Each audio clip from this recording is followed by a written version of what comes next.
صلوات.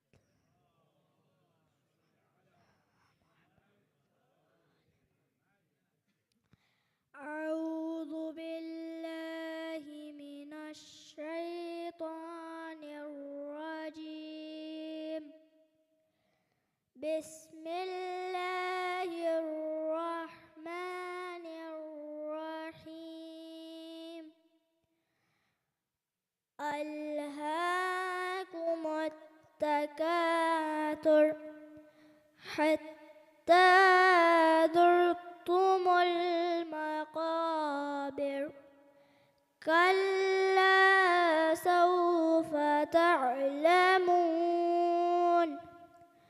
ثم كلا سوف تعلمون كلا لو تعلمون علم اليقين لترون الجحيم ثم لترونها عين اليقين ثم لتسألن يومئذ عن النعيم. صدق الله العلي العظيم. صلوات.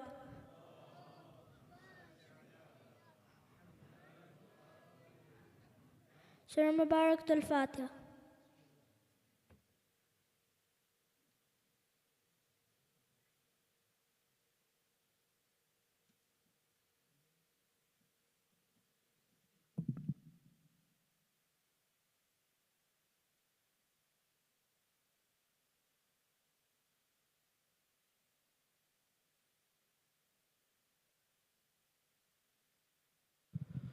Thank you.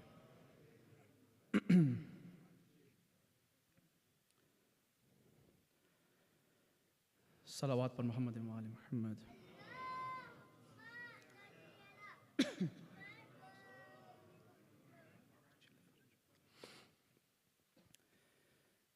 تیری زہرا پہ مصیبت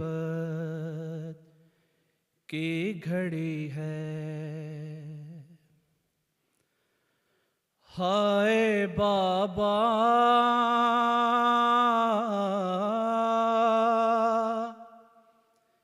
تیری زہرا پہ مصیبت کی گھڑی ہے، کیسے دروازہ ہٹاؤں، کیسے دروازہ ہٹاؤں، کیسے محسن کو بچاؤں، سانس سینے میں رکی ہے، تیری زہرا پہ مصیبت کی گھڑی ہے، ہائے بابا تیری زہرا پہ مصیبت کی گھڑی ہے، تیری امت نے بنا دی ہے یہ حالت بابا کہ کوئی پسلی بھی نہیں میری سلامت بابا، کوئی پسلی بھی نہیں میری سلامت بابا، سانس لیتی ہوں میں جس دم رکنے لگتا ہے میرا دم، صرف مرنے کی کمی ہے، تیری زہرا پہ مصیبت کی گھڑی ہے،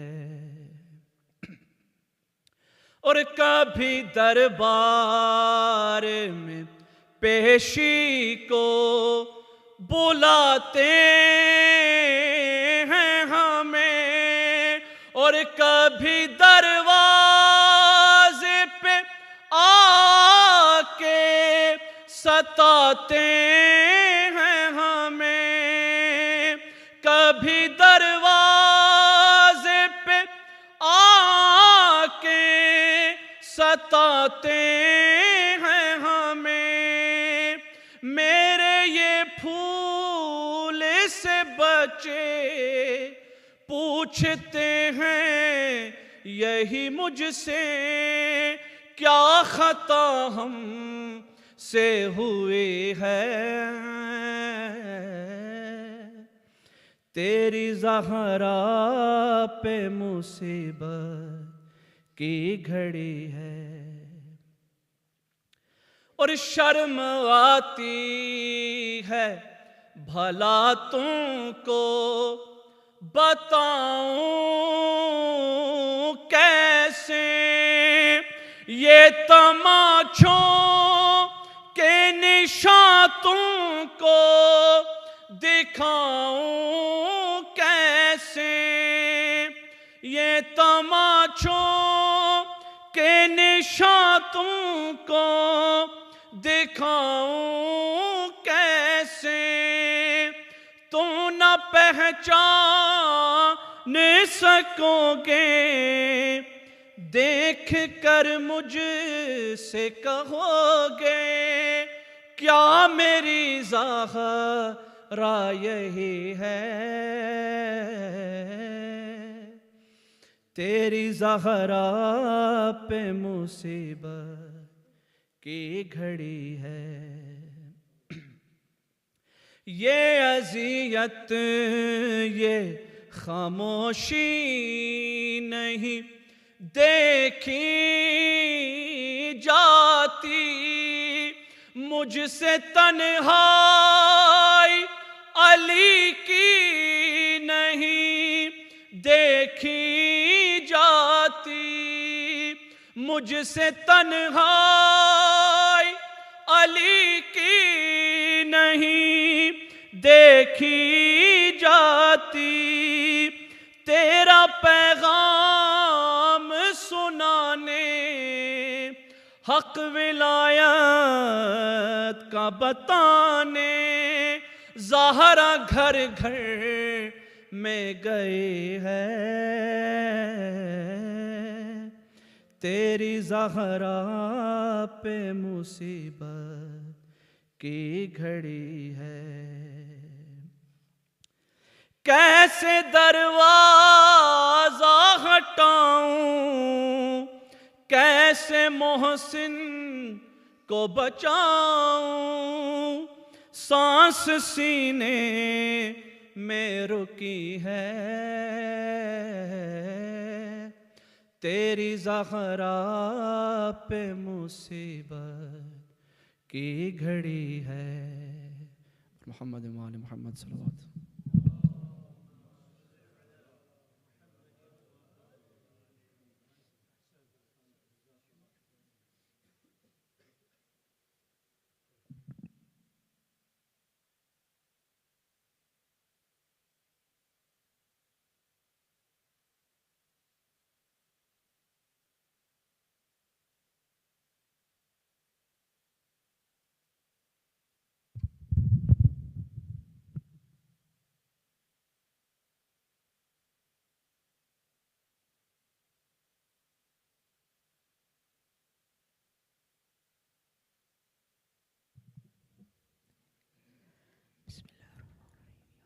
بر محمد و آل محمد صلوات۔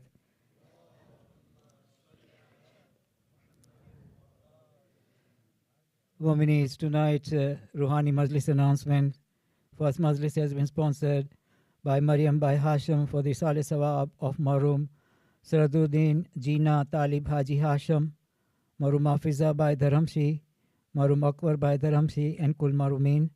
Next Majlis is by Bande Khuda for the Salih Sawab of Maroom Ali Bai Rajab Ali Pardhan, Marumins of Panjwani family, Marumins of Mamdani family, Marumins of Pardhan family, and Kul Marumins, you humbly requested to recite Surah Fatiha for Kul Marumins Al-Fatiha.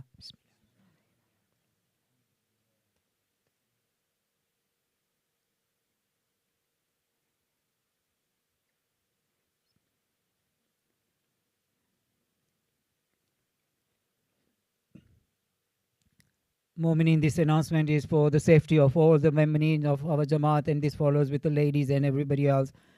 As you know, there is renovation going on. Those who attend Zohar Namaz, please make sure you use the masjid door to enter masjid. And if you do wuzu required, please use the sink in the masjid entrance, because the builders will be working on wuzu area and the main wuzu will be out of order.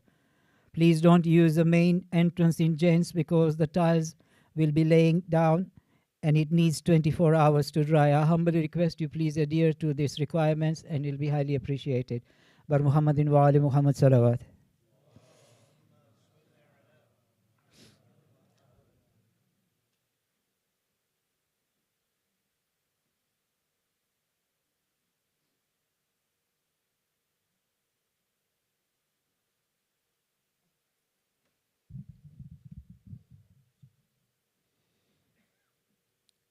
الصلوات.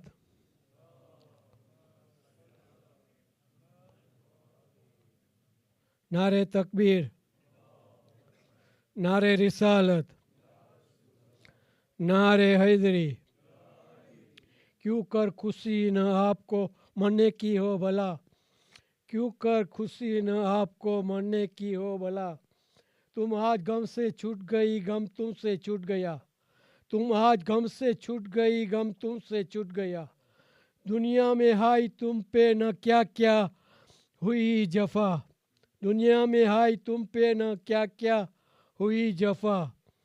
पहलू सकस्ता ज़रबते दर से हुआ जो था, पहलू सकस्ता ज़रबते दर से हुआ जो था।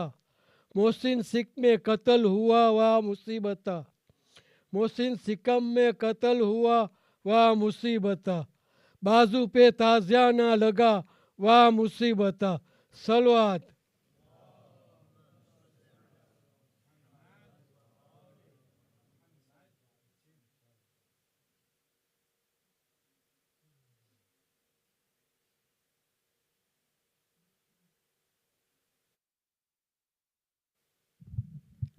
Mu'minin, can I humbly request you to please be kind enough to come forward. We got ample space before the majlis starts. Bar Muhammadin wa ali Muhammad salawat.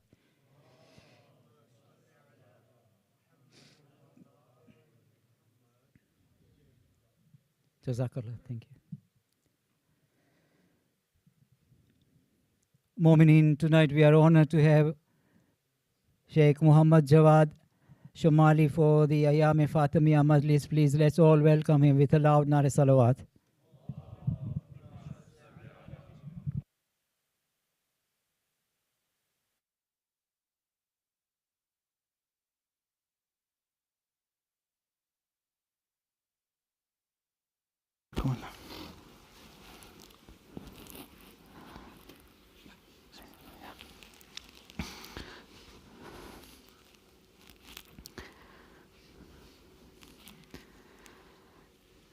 بسم الله الرحمن الرحيم وبه نستعين ثم الصلاة والسلام على سيدنا ونبينا أبي القاسم المصطفى محمد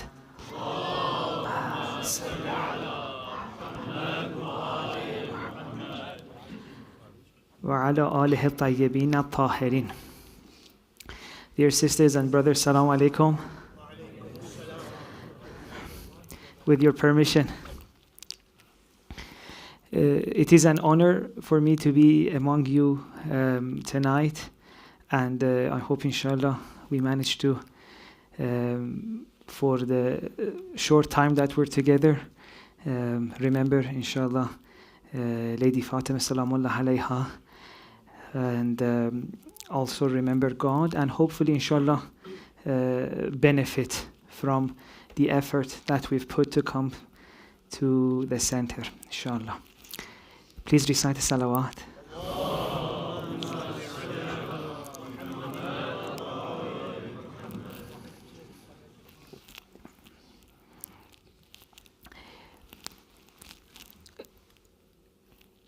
I was thinking a lot about what to talk about tonight because it's my first time coming here, and I wanted to make sure I talk about something that's useful for you.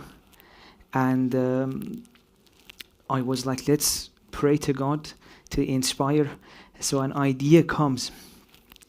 And Alhamdulillah, an idea came to my mind that I think inshallah would be useful, and it's one that is also very relevant to the reason that we're all here, which is the Ayaam Fatimiyya.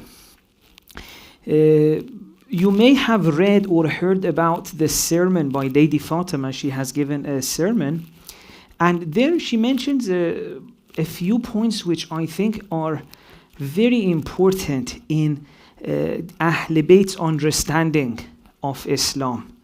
And you see the same concept being echoed later on by the Imams as well. It's very important to the Ahl Bayt, inshallah, what we're going to be talking about. But unfortunately, the importance of it is a little bit neglected. What does Lady Fatima Salamullah alayha say in that sermon? In part of it, she mentions some of the actions that we usually do, like salat, fasting, whatnot. And she mentions that there is a reason behind these. For example, when she comes to salat, she says, وَالصَّلَاةَ تَنْزِيهًا عَنِ الْكِبْرِ. So salat is there to take something away from us, or kibr, which is that kind of wrong arrogance, which is a very interesting topic to talk about. Now, it may just seem like, okay, a line. Salat is there to take our kibr away from us. What's the big deal? Which, unfortunately, this is the way this line has been treated. But when you stay a little bit with this line, you realize, okay, why would the lady, out of all the things she could say, she, emphasized on this? She goes through different actions, masalan, fasting, prayer, salat, and she says, guys, this one has come to achieve this thing. Why would she do that? And you try to put yourself in her place and think of, she wants to pass a message on to the community. It's not like we have so many lectures from her or sermons from her. So what we have from her is very precious. And in this communication that she gives to the Muslim community, and imagine the time, right? Islam is very fresh. Muslims have just got to know the Prophet. Islam is, in its early years. And now the lady thought that it's very important to remind Muslims that there is a reason behind these actions you do. And if you I'll spend some time thinking about it. I don't want to annoy you, but I'll go right into the point. You realize from that point, she had noticed for many Muslims, religion is becoming just a set of things they do, an appearance. Whether it changes them or not, it doesn't matter. I'll just do my salat. If I just read the Quran, if I just pray, that's it again. I'm a Muslim. But lady, who we can say it's one of the person who has understood the message of the Prophet, peace be upon him, to better than anyone else, is that this is not the Islam that my father introduced. It wasn't just do a set of actions whether it changes you or not. It was there to create a change inside you. What is she telling us? That, guys, be careful. If you see someone praying, but their arrogance is not going down, that prayer, don't let that prayer deceive you. If a person prays, if a person reads Quran, but it's not impacting them, you may get deceived. You may look at the surface, be like, oh, mashallah, what a beautiful prayer. The recitation is on point. Wala dhalleen. Gorgeous. She says, no. Don't be too easily impressed. That's easy. Anyone can do that. I mean, how difficult, honestly, is it to learn the recitation or to, masalan, bend down? Anyone can do it, right? Although for some it's harder, for some it's easier a little bit. It's not that difficult. I could be the maybe most arrogant, cruelest person in the world, most selfish person in the world, but my recitation may be better than all of you. Isn't that true? Because recitation or going down and up has nothing to do with what's happening in my heart. Pastor Lady has started noticing that some people have forgotten that Islam is not just what you do. That action is very important. But once it is in the service of transforming you. So you see, from that moment she says it, and unfortunately it was not received by the Muslims, this message. So you see, for example, by the time we reach Imam Husaini alayhi salam, the people who killed the grandson of their prophet were people who prayed. Many of them had memorized the Quran. Imagine, they had memorized the Quran. Some of them had even walked to Hajj. Oh, you know what? I just had an idea. I should have started the lecture in a different way. I should have come and asked you a question first. Guys, for example, I have a friend who's walked to Hajj. How cool is that? And has memorized the Quran. What do you think of his level of spirituality? Should have asked you that. And probably many of you would have said, wow, memorize the Quran, mashallah, bring him to the madrasa, let him teach our kids, and walked to Hajj as well. Wow, what a person. Hafiz of Quran, walked to Hajj, all of this, mashallah, was with the Prophet. Yes, yeah. Right. And then I said, by the way, there's just one small problem about him. He also killed Imam Hussein. How do you think about him now? This is the problem Lady Fatima wanted to avoid back then. He said, baby, the way I see some of you going, there's a mismatch between what you do and the state of your heart. And unfortunately, we didn't listen. Alhamdulillah, we weren't back then. So our history is good. But you see, Muslims didn't pick up, even Shias didn't pick up. That's why even when you get to all the way to, for example, Imam Sadiq, Imam Kadhim alayhi salam, they keep mentioning the same thing.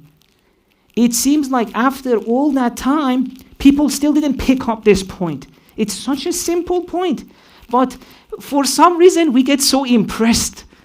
Although I don't judge her, it's appearances really are impressive sometimes. I remember when I was in the Jose, we knew who we are. We were all classmates. We'd spent 7, 8, 9 years together. So between me and my classmates, we all knew each other. It was very difficult to fool because we would even stay in the dorm. So we spent 24 hours together, all apart from the time we were sleeping. We knew each other. But still, despite all of that, sometimes, masalan, in the morning, you would wake up and you see one of the classmates had worn a new abba, very thick, brown abba, and he was wearing these na'alain. I don't know how to say that in English. It's a type of slippers that the shuyukh wear. And you would wake up, yesterday the guy would come out with PJ. This is masalan Hassan from our class. Today he would come out with that abba, beard on point, with that na'alain and a tasbih in his hand. Naturally, without noticing, you would feel, oh, wow, mashallah, It's the same guy, same person. Just a little bit of trimming his beard or putting that sandal or a nice abba or maybe even one of these things that Hajis put on their head. You look at him like, mashallah, the light is on your face. No, but there's no light. The appearances are, but this is the thing. We get so easily impressed by the appearances. So We never learned this lesson, unfortunately. There are so many ahadith in which you see the imams are trying to tell people, Baba, when do you want to wake up? And the person, I've mentioned this hadith, I think, 1,000,000 times. But it's nice to mention it once in Peterborough as well. A person comes to, I think, Imam Sadiq alayhi salam. It's in Usul al-Kafi, the first kitab on aql. This person says, I have this neighbor, amazing. Prays a lot, goes to Hajj a lot, pays a lot of charity. And then Imam says, okay, I see like you're very much impressed by this guy. But Imam wasn't impressed. Imam knew these are good things, but at the same time, he knew these are not enough. Imam knew the people who killed Imam Hussein had all of these qualities. He says, Bibin, what is his understanding? Why does he know why is he praying? Does he know what is the point of Asan religion? The person says, no, to be honest with you, in that case, he's struggling a little bit. Imam says, then it's not that impressive. I think there was a line that actually said, if he doesn't know why he's doing that, all of that actions will not raise.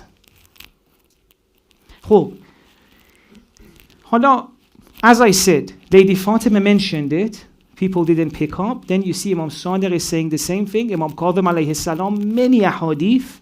Comes to Imam Reza alayhi salam, the same. I can show you all the way till Imam Askari alayhi salam. The same pattern keeps being repeated. Guys, don't be easily impressed. If someone prays right now, doesn't mean that they have achieved what prayer was meant to achieve, which is what Lady Fatima said. Lady Fatima said prayer came to achieve a change inside you. Now let's fast forward a little bit and see where are we right now. Is it okay if you recite another salawat?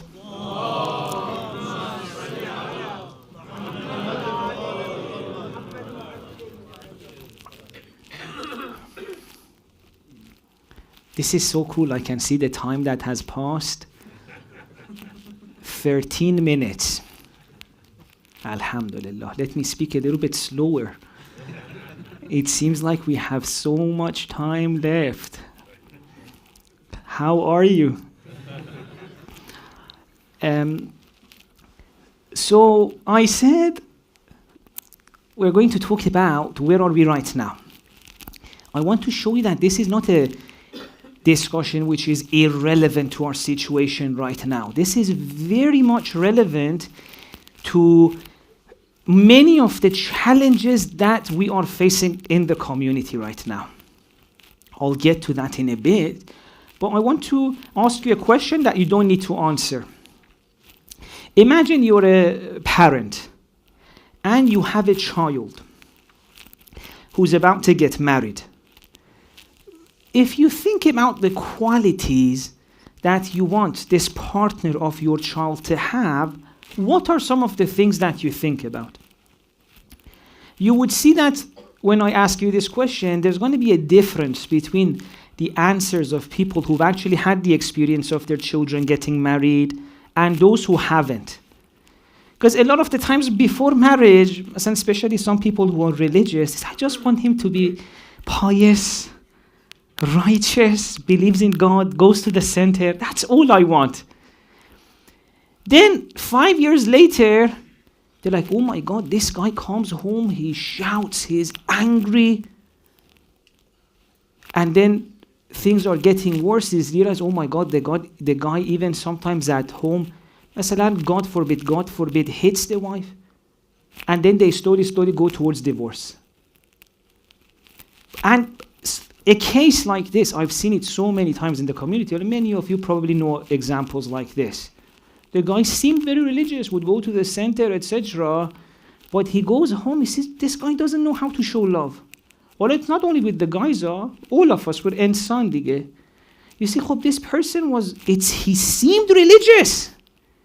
How come he's not listening to my to my daughter, who is now his wife?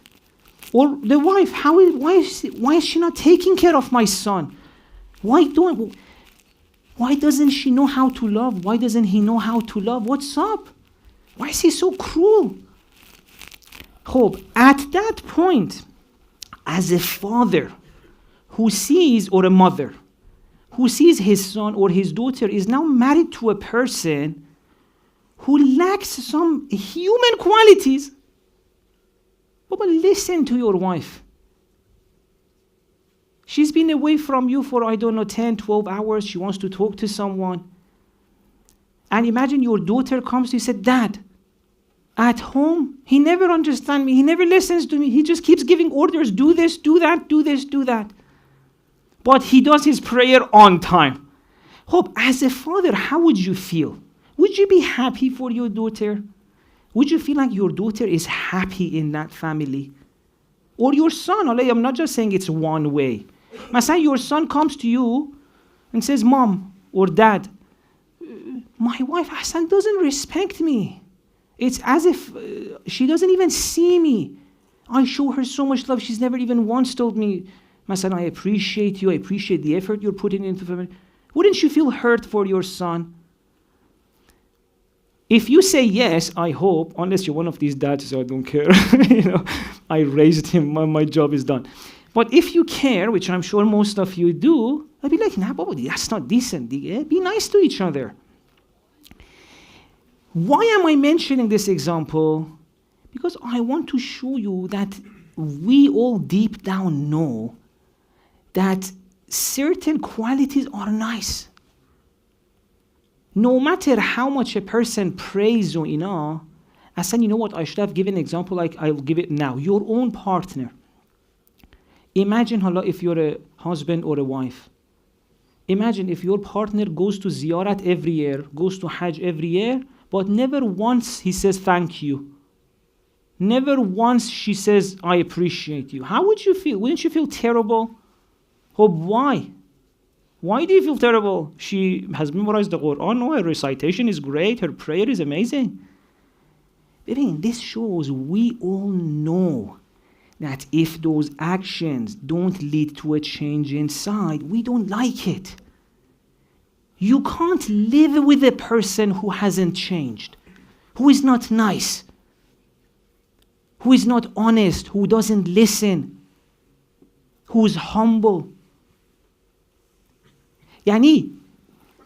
Once you get to experience both of these, you will choose this one as a partner. If I tell you there's a person who's memorized the Quran, recitation amazing, but there's a person who's trying to understand the Quran, he's not there yet fully, but he's kind. She's understanding, she's respectful. Which one would you choose? I'm sure most of you would choose this one, if you're honest with yourself and if you have experience. Because before marriage, a lot of people will say, no, I'll choose the one who's... when you go get married, when you're in that day-to-day interaction, when you have to tolerate his face every day, or her anger every day, I'm trying to keep it balanced, by the way. Then you realize, Hassan I don't care, you're not nice. There's something wrong with you.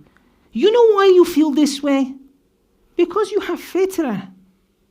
Inside you, God has put this thing. You know what's right and what's wrong. You know that if religion doesn't lead to a change in personality, in qualities, you can't even live with the person. If you as your partner can't live with them, you think that religion is useful for them? No. Now the question becomes, and now you see why Lady Fatima, from that early years, she knew this is going to happen. So she told us, guys, if you want to follow religion, follow it in such a way that by the end of it, you're changed as people. If I have been following religion for 10, 20 years, I should look back and see the change. Yes, and these changes aren't changes that it's not tangible. No, it's very easy to feel them. Quran, ahadith even mention what are the results if you want to know a person's religion has worked or not. Many of them. One of it we mentioned, in terms of quality, we have so many ahadith. If a person has really, the religion is correct, they're not going towards the Shamr way, because the Shamr way is what? I'll pray and read Quran, but still I managed to kill Imam Hussein, masala. They say if you don't want to go down that road, the other road, if you follow it, after 10 years of prayer, you should find it easier to control your anger. After, masalan, 20 years of prayer, after 10 years of reading the Quran, so there's actually hadith. The hadith says the person who carries Quran will never get angry. All carrying Quran, not in your hand. I've seen many people carrying the Quran being angry. Nah, carry the Quran in your heart. The hadith says if you've really spent 10 years with the Quran, by the end of those 10 years, you won't be angry. You have mastered, overcame your anger. Because it's not an easy thing. So, this is what I thought would be interesting to talk about, because I think many of the problems we're going through, whether it's at home, amongst us, between us and our partners, between us and our children, goes back to the way, and by the way, before I go any forward, I'm not judging any of us. Masai, if you feel that, oh my God, just today before coming to the center, I had an anger episode, I lost my temper. I'm not judging you, not at all. It's not your fault. That's what I'm saying. I'm not saying anger is good. No, anger is bad. But just because you get angry doesn't mean you're a bad person. Nah. That's not what I'm saying. I'm not trying to judge you. Whatever mistake you've made, we all make it. I'm saying there is a way of following religion that once you learn it slowly, you yourself will find it easier not to get angry. See, I'm not trying to judge you, because sometimes when we hear that, oh, the way we've been doing it hasn't helped us, we may get defensive. Hey, what is he on about? I'm trying to say 30 years I did it wrong. Nah, Baba, forget about that. This is not an attack. We're friends. We're on the same team. No one is trying to judge you. And if it's, by the way, in terms of like akhlaqi mistakes, I am number one in mistakes. So I'm not at all trying to say I'm better than anyone else. So forget about that. One thing Dua Komel was there to teach us is that, it's so okay to accept your mistakes. أنا العبد الذليل الحقير المسكين المستكين. It's so okay to accept you have shortcomings. But there should be a next step. And I'm saying in Islam, in religion, there is a next step. Unfortunately, for some reason, maybe another day we can discuss it, we haven't been taught that second step much. Which is, how can I change? How can I become a better person? How can I become calmer, kinder? Or another one which is really impacting us. How can I really deal with my stress? In the Quran, it says what? Awliya Allah, la khawfun alayhim wa la hum yahzanun. There is no fear against them, and they will not grieve. What does that mean? Quran is saying there is a way of living that after a few years of following it, you wouldn't keep getting scared in the smallest thing that happened. Problems wouldn't overwhelm you. Because honestly, isn't that one of the main challenges most of us were facing? Life is a little bit making us tense. It even shows in our face, no? And you can see after when a person reaches 40, 50, they've been stressed so much, their resting face becomes like this. That's the stress, that's the tension of life. The weight of life shows itself in our face. Sometimes I go to centers on Wiladat days. Everyone's like this. You have to, masalan, today is Fatimiyya, so it's okay if everyone's like this. And at least you have an excuse. But it shows, and I'm not judging anyone. All life is heavy without religion. Life is very tough. So many stresses, so many problems. Oh, this happened to my daughter. Oh, my brother's got that issue. Oh, mom's getting Alzheimer's, someone needs to take care of her. Oh, that person got this. Oh, that. Oh, my daughter is now having this challenge. All of this this pressure of life. Quran says, baby, if you follow that right religion, it's meant to help you with these things. It's meant to make you stronger.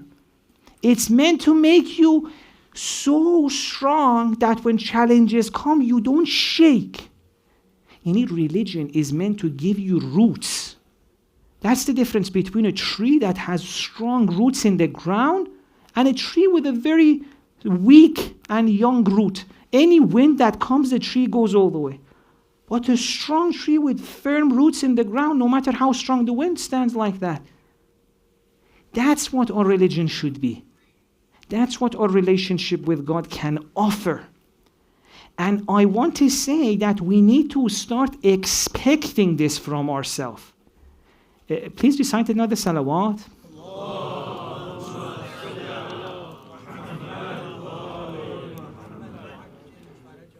Wow, I love it. They even changed the angle. It's very interesting. It's my first time seeing technology firsthand. So cool.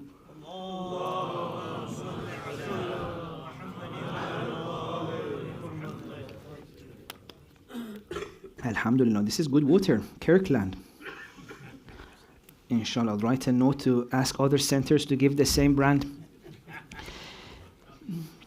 It's good. It's not local to Peterborough, is it? I'll take this one if it's okay. No, it's good. And it's 50% recycled plastic. It's good for the nature too. Alhamdulillah. What's the other 50%? That means the other 50% is not recycled, yeah? It's new. Trying to wake you up. How are you feeling, by the way? So far, do you feel like we're following what I'm saying? Does it make sense? Yeah? If it makes sense, not again, if you recite another salawat, I'm going to drink more water, or nah, nothing. I mean, inshallah, okay, it makes sense. I want to say recite salawat, but then I saw we're going to miss another minute. Allahumma salli ala Muhammad.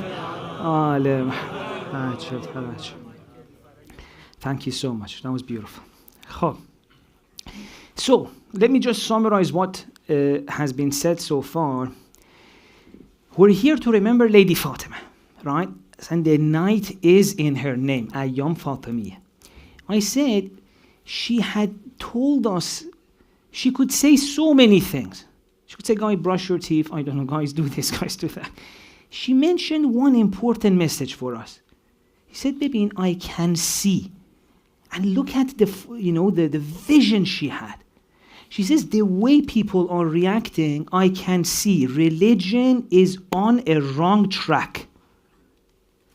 Religion is on a track in which people forget it's meant to change them and help them with their life. It's just becoming a set of acts that you do, a checklist. Although you pray and you fast and you go to Hajj. That's it, digga, you're a Muslim. Am I kind? Doesn't matter. Do I have strength in my heart to face difficulties? It doesn't matter. Lady Fatima said, no, that's not what my father brought. From that point, that's what she said. And I want to tell you that unfortunately, after all of these years, her message still has not been picked up. Still, in our mind, most of us, a Muslim is a person who does a set of acts. A Muslim is a person who prays, fasts, goes to Hajj. But see, that wrong understanding, unfortunately, has won. It's in our minds now. We teach it to the next generation. We tell them, baby, it doesn't matter what you do in your salat. It doesn't matter what you say to God. Just go to that prayer mat, say these Arabic things, whether you understand it or not, then bend, go down, then go to sajda, come up, done. This is a Muslim. Yani our Muslim making factory right now is doing exactly the thing Lady Fatima said, guys, will not work. The products of this factory will not become people that are actually what the Prophet came to make. The products of this factory can go to their marriages and hurt their partners. The product of this factory that just says do this, memorize this, and out, mashallah, Muslim, the products of this factory can hurt each other, can lie, can be businessmen and cheat on each other, can cheat on their partners in marriages, can fight in the mosque over, masalan, that person said this. And in some cases, can even kill people. How many Muslims we know, Kasan, we are ashamed to call them Muslims because they're killing innocent Muslims. But honestly, we would call them monsters, honestly. Anyone would say what you're doing is a monstrous act, killing innocent people. But they're doing all the actions, Hajj, Salah, Quran, maybe even better than us. Hope. Pass. Why? Let's forget about the why. Let's talk about, I am here bringing you a good news that the moment we start listening to the lady and we start looking at religion in a fresh way, that will be the day that so much blessings will come into our life. Believe me, your life will change. And it's never too late. Don't think that, masalan, it's been 50, 60 years, I haven't done this, what's the point? Now, even if one day of your life is left, and you go to the correct understanding, it's worth it. It's so beautiful. So, there's another way of approaching religion that lady wanted us to have, that Imam Sadiq, Imam Kadhim all kept telling us, guys, this is not it. It's not about just doing it. It's about changing you. That's number one. Number two, if you start doing it the other way, it will have so many impacts. You will start changing. You become kinder. You become the person you wanted always to be. Have you ever caught yourself doing a mistake and at the end of it, you're like, oh, I did it again? You know, we all have something, a bad habit or a mistake we've really struggled with. As a nights of Qad, we say, this year I'll stop. 1 month later, you're like, oh, damn it, I did it again. And many people don't want to do the bad things they do. It's just they can't stop. You know why? Because the strength to stop bad things comes from this way of understanding religion. Inna salata tanha anil fahsha'i wal munkar. Quran says, do you know if you learn the correct way of salat, prayer, it will give you such a strength, you find it so easy to let go of your mistakes? Hope. Pass, not only will make you nicer, it will give you strength. La khawfun alayhim wa lahum yahzanun. You'll slowly feel like in the face of challenges of life, I'm stronger. Something happens that 2 years ago, masalan, I would be on the floor crying. Now it still hurts, but I'm strong. You will see it, you would not believe it.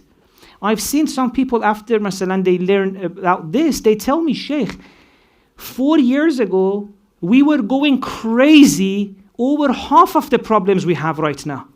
Now our problem has continued, but we are so strong. I said, we're not shaken by it. He was shocked himself. He was like, how did this happen? I had all of this strength within me and I didn't know. I'm telling you, we all have. You're much more stronger than you think you are. I said, you don't know who you are. That's the problem. You know how many times Imam Ali alayhi salam said, guys, the most important thing you can gain is to know yourself. There's even a hadith from Ali alayhi salam, he says, imagine if your whole life you don't achieve anything, just figure out one thing. Who are you? That's enough. And Imam is saying, guys, you don't know yourself. Small problem happens and you lose yourself. Let me give you an example. I heard it once from one of my teachers, and then it was so sweet for me because I kept finding it in my life. He said, insan, when it hasn't reached him the right understanding of religion, he doesn't know himself, he feels or she feels so small. And sometimes, because of this wrong knowledge, he's imprisoned with his problems. Let me give you an example so this is clear. Maybe, I don't know if it's happened to you or not. A bad thing happens and you shout, you can't take it, especially for some men, because The way we deal with pain, the way we've learned, unfortunately, is through shouting and anger. So something happens, like, why did this happen again? Well, now at that point, if a friend comes and tells you, baby, I know it's a bad thing, it's a bad situation. Let's say your boss fired you. But you don't have to be at an upset. I say, no! How can I not be? This is a bad situation. I have to be angry. Okay, baby, do you know you cannot be angry? She says, no, what do you mean? In these situations, people get angry. Or, masalan, a bad news comes, the person gets stressed. What's going to happen? What's going to happen? Masalan, let's say a test from the hospital, the news of the test is going to come in 1 week. Many of us, the whole week, we're going to be shaking, right? Well, if someone comes and tells you, baby, you know you cannot shake, by the way. There's an option of not shaking. Saying, oh, no, 1 week from now, why should I worry? You say, what are you on about? No. In these situations, we stress, we worry. It's impossible.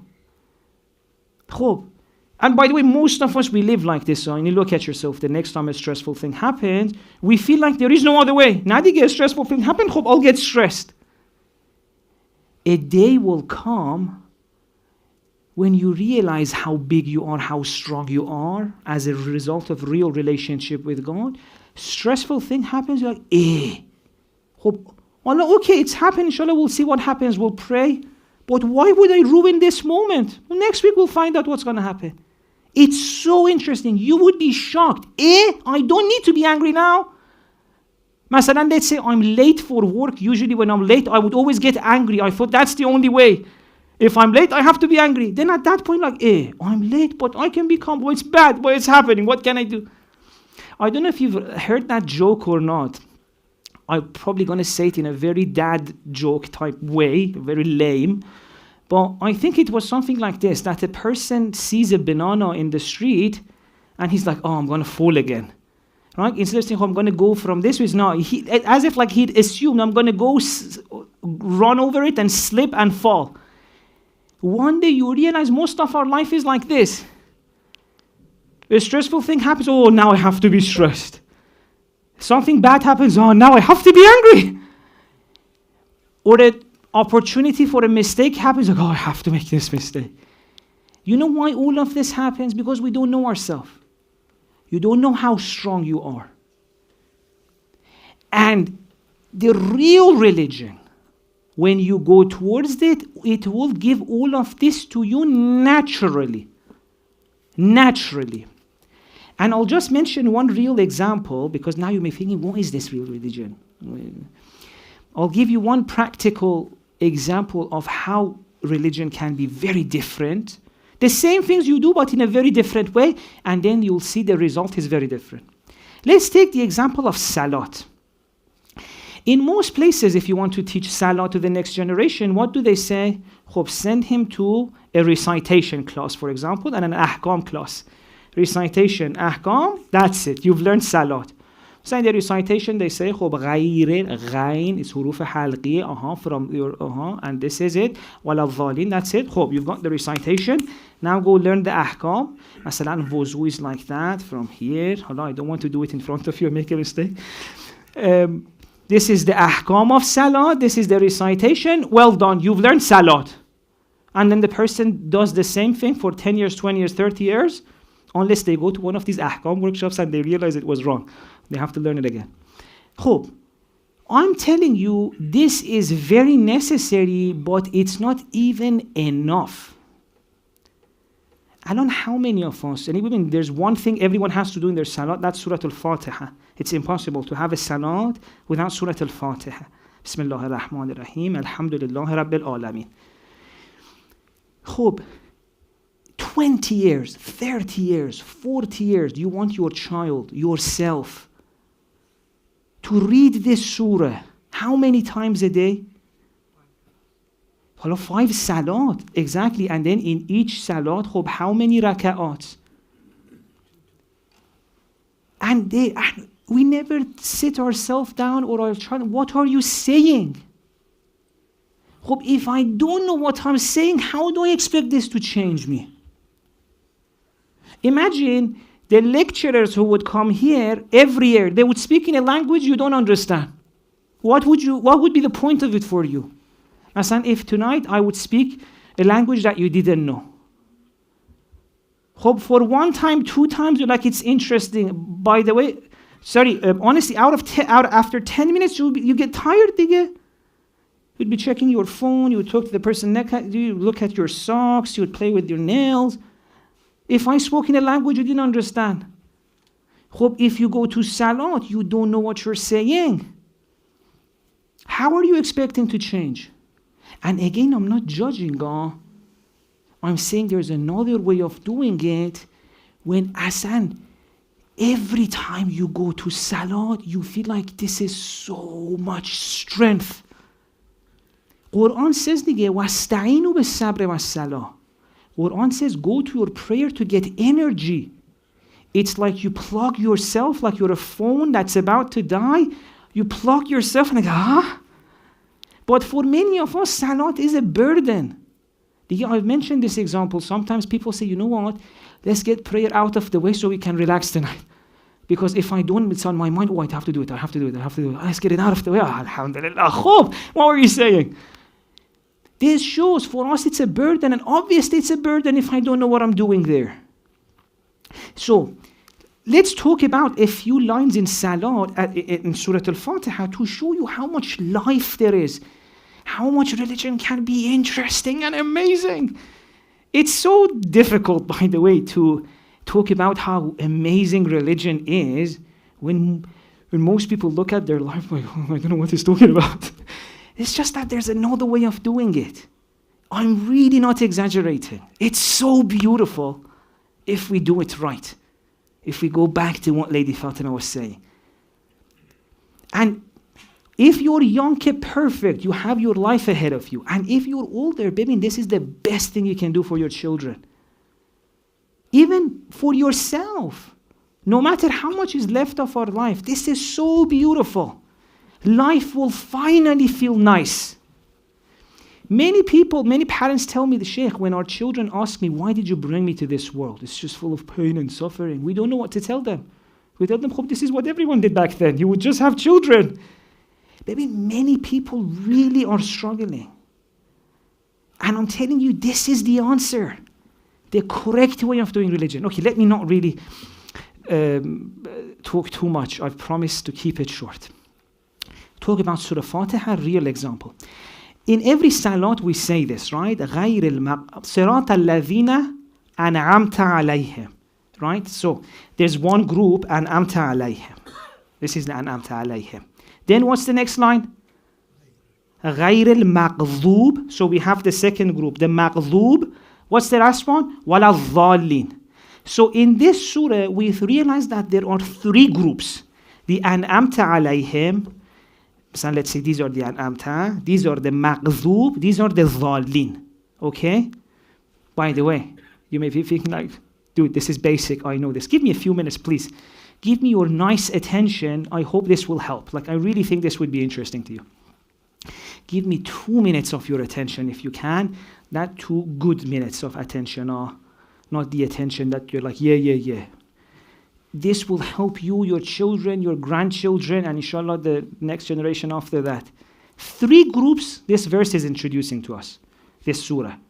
The an'amta, the maghzub, the zalin. What does an'amta? Usually they translate it as, an'amta comes from ni'mat, those that have been given blessings. Maghzub is translated as those who are under anger. Maghdub is ism fa'il of ghazab. Ghazab is anger. Maghdub is someone that feels anger upon them. Okay? And then dhalin are those who are lost. Right? Dhal is lost. Dhalin, those who are lost. So you have some who've been given blessings, some who feel anger upon them, maf'ul, ism maf'ul, and some dhalin, some who are lost. Hope. Many times, even if they want to tell you what Surah Al-Fatiha means, they stop here. So every day you go to prayer, you say, God, put me among the ones who have been given blessings, don't me among the ones who are angry and you're lost. And then after you're like, why am I saying this? But do you know what actually this surah is saying? It's saying قربونت برم. Forever, by the قربونت برم means may I die for you, how much I love you. It's a Persian way of showing love. Quran is telling you that there are 3 ways you, not others, every single one of you can live. Maybe أنعمت عليهم is not the ones who've been given blessings. God has given blessings to everyone. Do you know anyone in this world who has not been given blessings? Impossible. As I'm coming to this world, experiencing life, breathing, having a family, all of this is blessing. There is no one who has been given blessings. Past, what does an'amta means? An'amta isn't the one who's been given blessing. An'amta is the one who feels it. Maybe many of us, didn't we have parents? But how much did we enjoy it? I've seen, honestly, so many people that when, for example, her mother died, she was like, oh my God, I had this gem next to me and I wouldn't call her. Months would pass. So the blessings is there, but if you ask her, Masalan, how was your day? She's like, oh, it's meh. You know, the guy, I ordered, Masalan, oat milk latte. The guy gave me almond milk latte. Day's ruined. Right? And then her mother passes away. She's like, Baba, I don't care about asan milk, oat, almond, latte, anything. Bring my mom back. I'll be the happiest person in the world. Past, what does this mean? It says, Baba, an'amta alayhim are those who enjoy their blessings. Yani, Quran is saying there is a way of living where you can actually enjoy what you have. What's the point of having lovely children if you can't enjoy their presence? Or an amazing partner? Or an amazing house? If you can't enjoy it? Honestly, have you had one of these moments? Sometimes we go to a country, we see the facilities are not the way we have at home. We come back and you come to your house, this house is actually quite comfy. You look at your partner, this bed is good. Tempur mattress, what is that called? Mattress we have is nice. And then you're like, oh, baby, the days that you enjoy the blessings you have, it's so amazing. And on most of us, we're not there. So with an'amta alayhim, Quran is saying, baby, there are a group of people who can juice out the blessings they have, so they're always happy, they're always enjoying. They look at their children, they get enjoyment. They remember they have parents, they become happy. They look at their house, they're happy. They go out and they feel like, this is amazing, life is great. Like how many children live. Children are enjoying life. The younger ones, I don't care, the age keeps going lower. Then we come to the second group, مَغْضُوبَ عَلَيْهِمْ. Maghzub, it's not that God is angry at them. They feel someone's mad at them. Hala, that could be me. Haven't you had those days you wake up, the world hates me. Hope the world hates me is what? Yani I am maghlub. I'm the subject of hate. And Quran is saying you yourself, there's a way of living, you feel like everyone's against you. Someone from the other side is passing, why did he look at me like that? Do I look bad? Is it my hair? What is it? Is it my glasses? You keep thinking others hate you or the world hates you. Everything bad happens to me. Life is terrible. I'm not saying life doesn't have its challenges, but I'm saying there's a way of living where you feel the weight of all of these challenges without feeling any support, and as a result, you really think life hates you. And this has nothing to do whether you think you're Muslim, Shia or not. It has nothing to do with these things.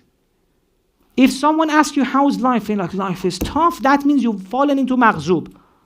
Not that God is angry at you, or not, Baba, God is giving blessings.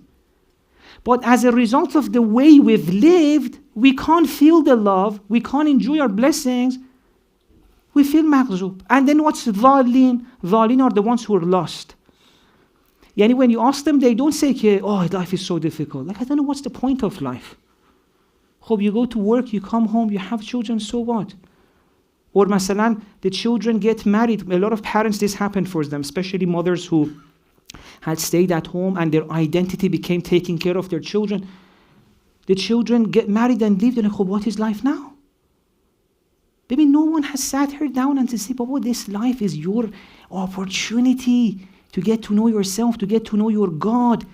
Life is a beautiful gift. Many of us, we're like, I said, well, why are we living? Some people even Sheikh me, Sheikh, why should I have children when I myself am not, I don't know what's the point of life. Why did God bring us here? Why did God even create this stupid life? There's wars, there's this, there's that.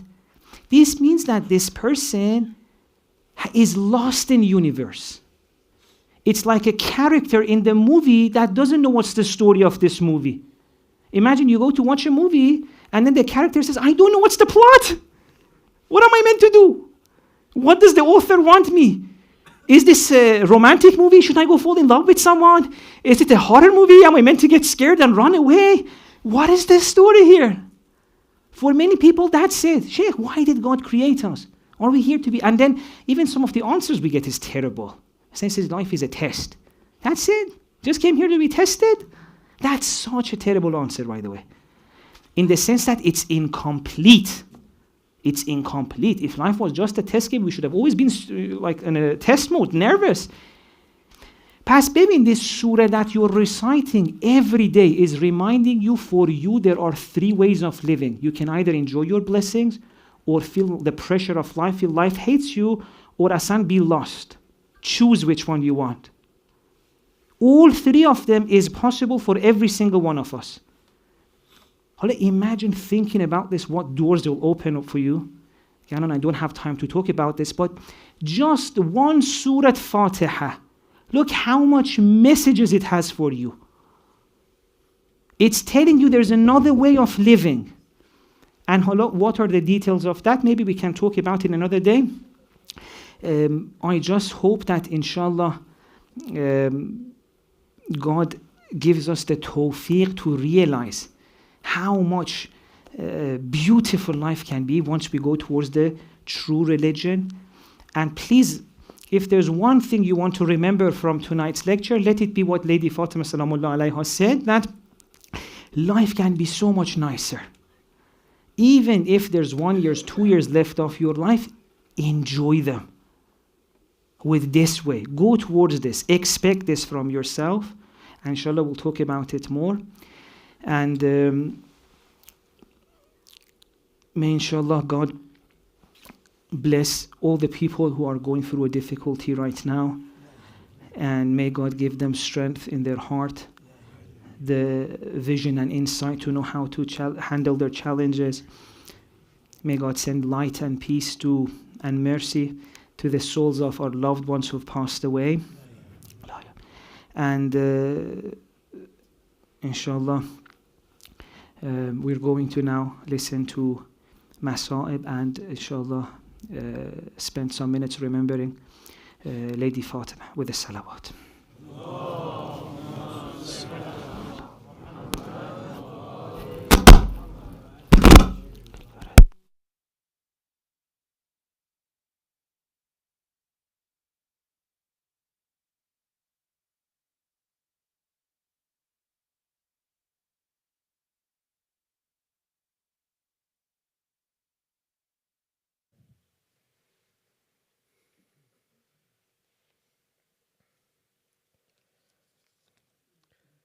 أعوذ بالله من الشيطان اللعين الرجيم بسم الله الرحمن الرحيم الحمد لله رب العالمين وصلى الله على سيدنا ونبينا محمد وعلى آله الطيبين الطاهرين المعصومين اللهم صل على محمد وآله.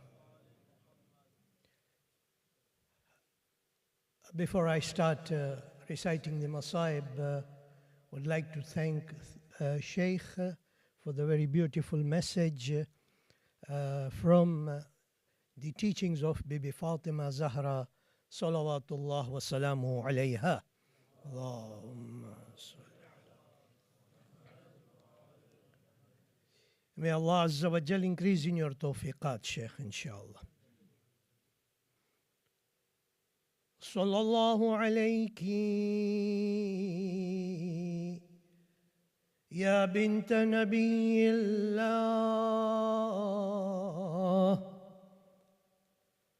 السلام علیکی یا زوجۃ ولی اللہ، السلام علیکی، السلام علیکی ایتھا المظلومہ، سلام ہو ہمارا بی بی فاطمہ زہرا علیہ السلام پر، عزاداران فاطمہ زہرا علیہ السلام، بعد پیغمبر اس بی بی پر ایسے حوادث ٹوٹے کہ ناگاہ غم و اندوہ کے طوفان نے اس کے سارے وجود کو گھیر لیا۔ امام محمد باقر علیہ السلام فرماتے ہیں: ما رؤیت فاطمة ضاحکة قط منذ قبض رسول اللہ حتی قبضت، رسول اللہ کی رحلت کے بعد جناب سیدہ کو ان کی شہادت تک کسی نے مسکراتا ہوئے نہیں دیکھا۔ ابن عباس کہتے ہیں کہ رسول اللہ اپنی رحلت کے وقت اس قدر روئے کہ اس کی داڑھی گیلی ہو گئی۔ پوچھا گیا: یا رسول اللہ، آپ کیوں گریہ فرما رہے ہیں؟ فرمایا: ابکی لذریتی وما تصنع بهم شرار امتی من بعدی، میں اپنے بچوں اور ان پر اپنے بعد پڑنے والی مصیبتوں پر گریہ کر رہا ہوں جو انہیں میری امت کے اشرار سے پہنچے گی۔ کأنی بفاطمہ ابنتی وقد ظلمت بعدی وہی تنادی یا ابتا یا ابتا فلا يعینها احد من امتی۔ گویا میں اپنی بیٹی فاطمہ کو دیکھ رہا ہوں کہ میرے بعد اس پر ظلم کیا جا رہا ہے، اور وہ آواز دے رہی ہے: اے بابا، اے بابا، لیکن میری امت میں سے کوئی بھی اس کی مدد نہیں کر رہا ہے۔ ایک بی بی تھی جس نے رسول اللہ کی وفات کے بعد پکارا تھا: یا ابتا یا ابتا، یاد آتا ہے۔ اور ایک بچی جس نے اپنے باپ کی شہادت کے بعد زمین کربلا پر پکارا تھا: یا ابتا یا ابتا، ہائے سکینہ نے پکارا تھا، اور پکارنے کے وقت ان ملعونوں نے آ کے سکینہ کے گال پر تماچے مارے۔ عزادارو، پیغمبر کی وفات کے بعد جو بھی تکلیفیں بی بی فاطمہ پر پڑی ان کے بچوں نے نہیں بھولا۔ امام حسن علیہ السلام نے معاویہ کی مجلس میں مغیرہ بن شعثہ کو یہ فرمایا: وَأَنْتَ الَّذِي ضَرَبْتَ فَاطِمَةَ بِنْتِ رَسُولِ اللَّهِ حَتَّى أَدْمَيْتَهَا وَأَلْقَتْ مَا فِي بَطْنِهَا استدلالا منك لرسول الله ومخالفة منك لأمره۔ تو تھا جس نے بنت رسول کو اس طرح سے زد و کوب کیا کہ انہیں زخمی کر دیا۔ ان کے شکم میں جو بچہ تھا وہ سخت ہو گیا، تو نے یہ کام اس لیے کیا تاکہ اس کے ذریعے رسول اللہ کی تحقیر، ان کے حکم کی مخالفت اور ان کی ہتک حرمت کر سکے۔ عزادارو، رسول اللہ نے اپنی آخری عمر میں مہاجر و انصار کو وصیت فرماتے ہوئے ارشاد فرمایا، الا ان فاطمۃ بابها بابی و بیتها بیتی فمن ہتکہ فقد ہتک حجاب اللہ۔ لوگوں، فاطمہ کے گھر کا در میرے گھر کا در ہے۔ جس کسی نے بھی اس کی بے حرمتی کی، اس نے حجاب اللہ کو چاک کیا۔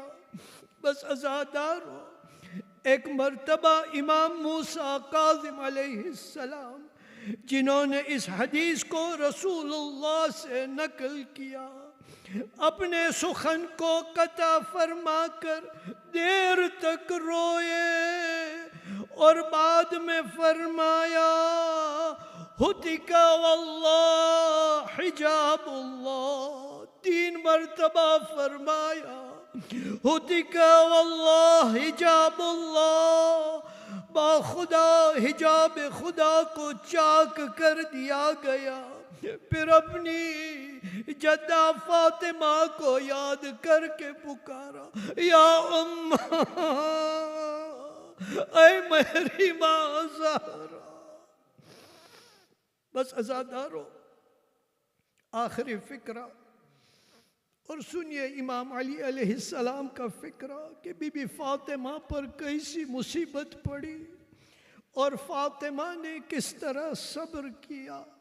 تاریخ میں ملتا ہے کہ امیر المؤمنین نے جناب سیدہ کو دفنانے کے بعد اپنے مرثیے میں، جس میں آپ دراصل رسول اللہ کو مخاطب تھے، فرمایا، فَكَم مِّن غَلِيلٍ مُعْتَلِجٍ بِصَدْرِهَا لَمْ تَجِدْ إِلَى بَثِّهِ سَبِيلًا وَسَتَقُول وَيَحْكُمُ اللَّهُ وَهُوَ خَيْرُ الْحَاكِمِينَ۔ عزادارو، امام نے کیا فرمایا؟ آپ اپنی بیٹی ہی سے اصرار کرے کہ سارا واقعہ پوچھئے گا کہ کون سے پنہان، یعنی کون سے وہ دکھ داغ تھے جو انہوں نے دل میں تھے، ان کے دل میں تھے، اور اسے انہیں دور کرنے کی کوئی راہ نہیں ملی، وہ آپ کو بتائے گی رسول اللہ۔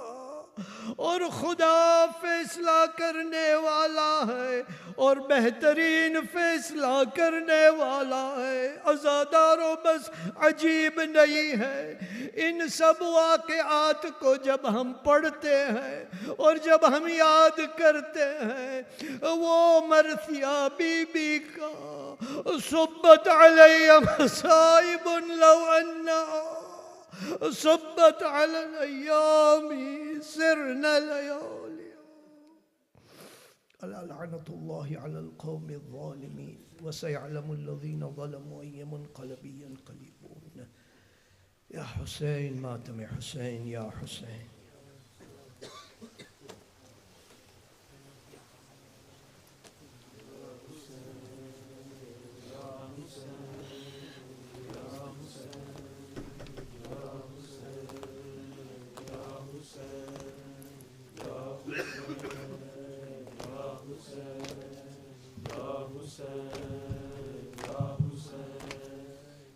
حسین یا حسین یا حسین یا حسین یا حسین۔ فاطمہ زہرا، فاطمہ زہرا، فاطمہ زہرا، فاطمہ زہرا، فاطمہ زہرا فاطمہ زہرا سب پڑھو فاطمہ زہرا فاطمہ زہرا فاطمہ زہرا فاطمہ زہرا فاطمہ فاطمہ زہرا فاطمہ زہرا فاطمہ زہرا ماشاء اللہ بلند آواز سے فاطمہ زہرا فاطمہ زہرا فاطمہ زہرا فاطمہ زہرا ہائے زہرا تیری تنہائی ہے تنہائی علی کی ہائے زہرا تیری تنہائی ہے تنہائی علی کی ہائے زہرا تیری تنہائی ہے ماشاءاللہ تنہائی علی کی ہائے زہرا تیری تنہائی ہے تنہائی علی کی ہائے زہرا تیری تنہائی ہے تنہائی علی کی ہائے زہرا تیری تنہائی ہے تنہائی علی کی ہائے زہرا تیری تنہائی ہے تنہائی علی کی ہائے غم میں تیرے جاتی رہی ہائے غم میں تیرے جاتی رہی بینائی علی کی تیری تنہائی ہے تنہائی علی کی ہائے زہرا تیری تنہائی ہے تنہائی علی کی ہائے زہرا جی ماتوی ماشاءاللہ تنہائی ہے تنہائی علی کی ہائے غم میں تیرے جاتی رہی ہائے غم میں تیرے جاتی رہی بینائی علی کی تیری تنہائی ہے تنہائی علی کی ہائے زہرا تیری تنہائی ہے تنہائی علی کی دربار میں ظالم کے گئی بنت پیمبر کیا وقت تھا کچھ کرنا ثقافت ہے خیبر ہائے ہنستے رہے غربت پہ تماشائی علی کی تیری تنہائی ہے تنہائی علی کی ہائے زہرا تیری تنہائی ہے تنہائی علی ماشاءاللہ بلند آواز سے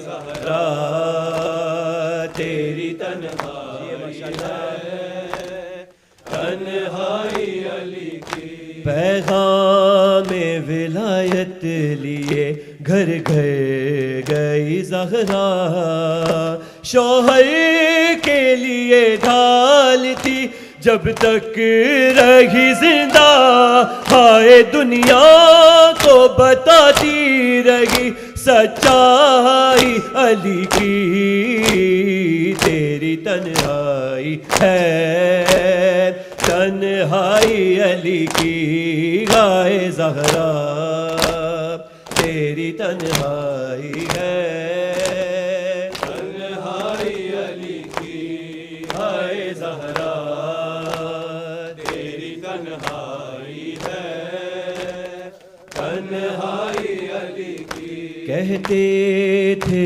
علی زہرا سے کیا وقت ہے بی بی ہائے کہتے تھے علی زہرا سے کیا وقت ہے بی بی اب ہم کو سلام کے بھی کرتا نہیں کوئی ہائے ہے بات نبی کیسی پذیرائی علی کی تیری تنہائی ہے تنہائی علی کی ہائے زہرا تیری تنہائی ہے تنہائی علی ماشاءاللہ ہائے زہرا تیری تنہائی ہے تنہائی علی کی در جلتا ہوا فاطمہ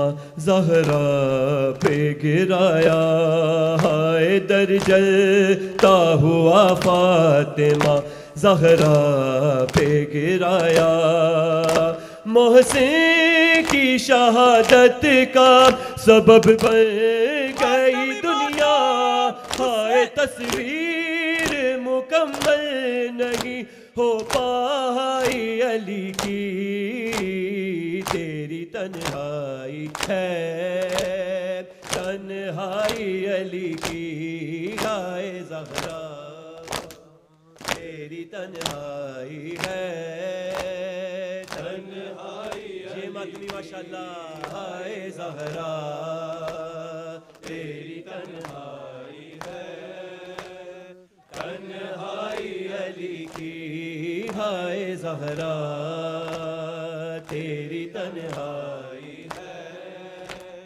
تنہائی علی کی باہر کبھی حجرے میں کبھی قبر نبی پر ہر رات کی تاریکی میں اولاد سے چھپ کر ہائے نکلی ہے تجھے ڈھونڈنے بینائی علی کی تیری تنہائی ہے تنہائی علی کی ہائے زہرا تیری تنہائی ہے تنہائی علی کی ہائے زہرا تیری تنہائی ماشاءاللہ بلند آواز سے تنہائی علی کی ہائے زہرا تیری تنہائی ہے تنہائی علی کی زہرا کی جدائی کو لگائے ہوئے دل سے 25 برس مولا نے چپ چاپ گزارے ہائے ایک حجرے میں کل دنیا سمٹ آئی علی کی تیری تنہائی ہے تنہائی علی کی ہائے زہرا تیری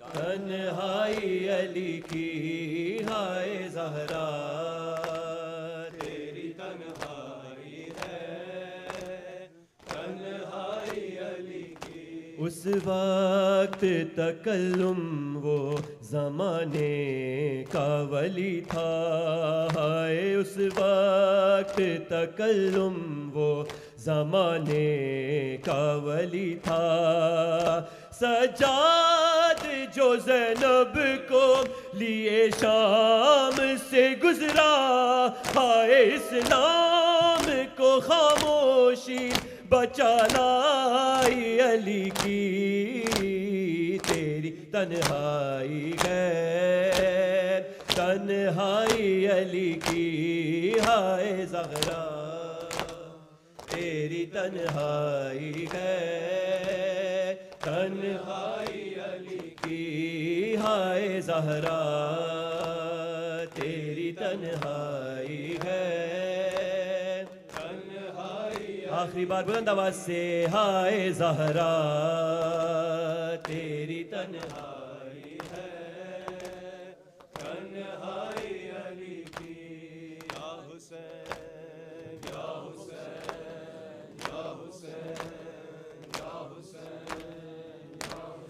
دیوار و در کے بیچ ہے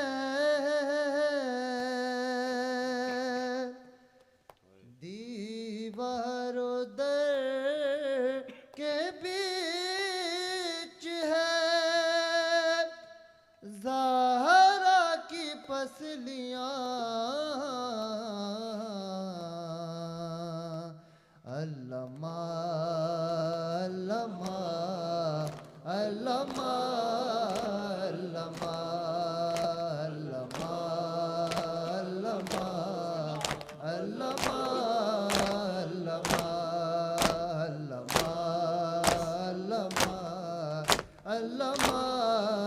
علامہ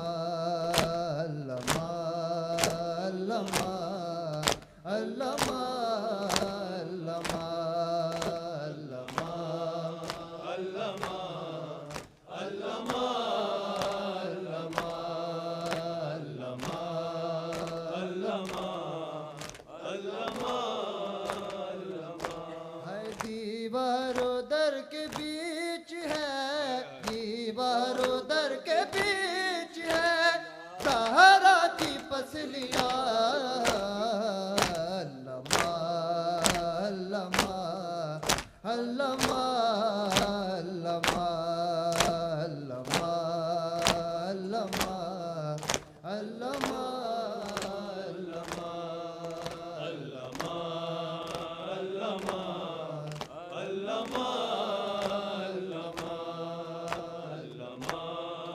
علامہ علامہ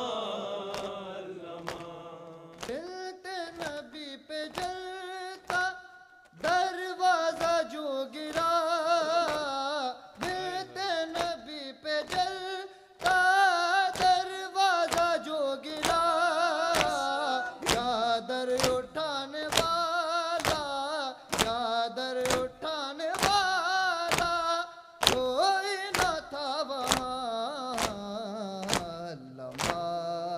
علامہ علامہ علامہ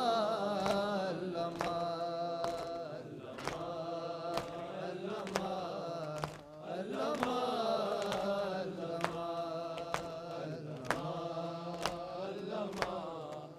علامہ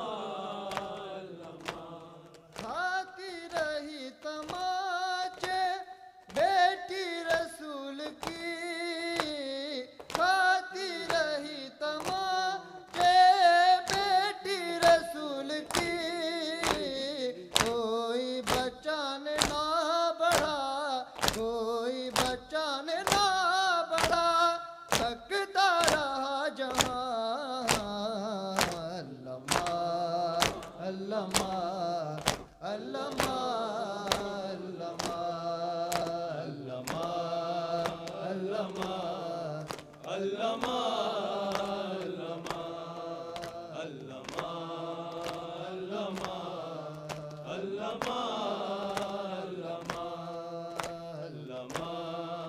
علامہ علامہ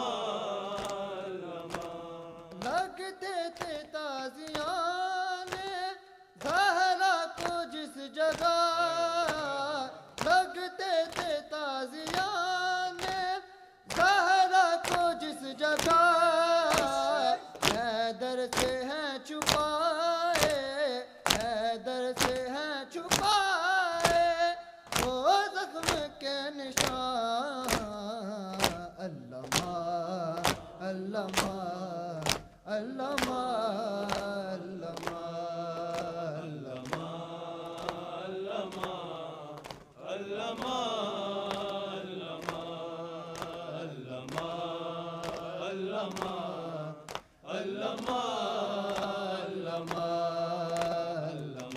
ماشاء اللہ سب مل کے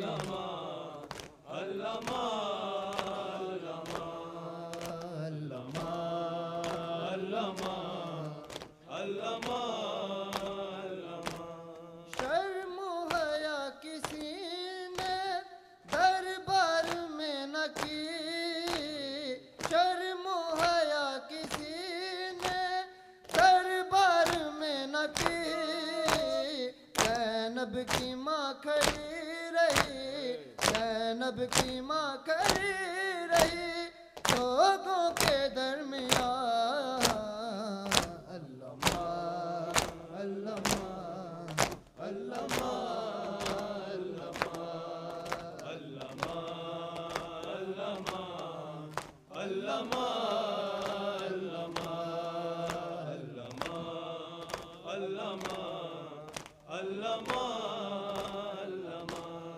دیوار و در کے بیچ ہے دیوار و در کے بیچ ہے تارا کی پسلیاں علامہ علامہ علامہ علامہ علامہ علامہ علامہ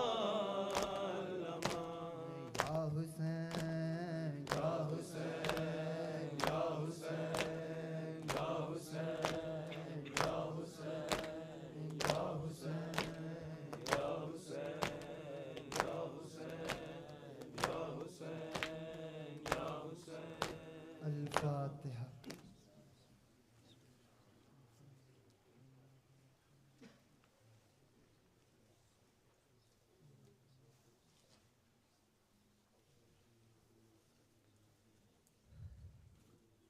السلام عليك يا رسول الله السلام عليك يا أمير المؤمنين السلام عليك يا فاطمة الزهراء السلام عليك يا خديجة الكبرى السلام عليك يا حسن المجتبى السلام عليك يا أبا عبد الله الحسين وعلى 9 المعصومين من ذريتك علي بن الحسين ومحمد بن علي وجعفر بن محمد وموسى بن جعفر وعلي بن موسى ومحمد بن علي وعلي بن محمد والحسن بن علي والحجة بن الحسن أجل الله تعالى فرجك وسهل تعالى مخرجك وظهورك السلام عليكم ورحمة الله وبركاته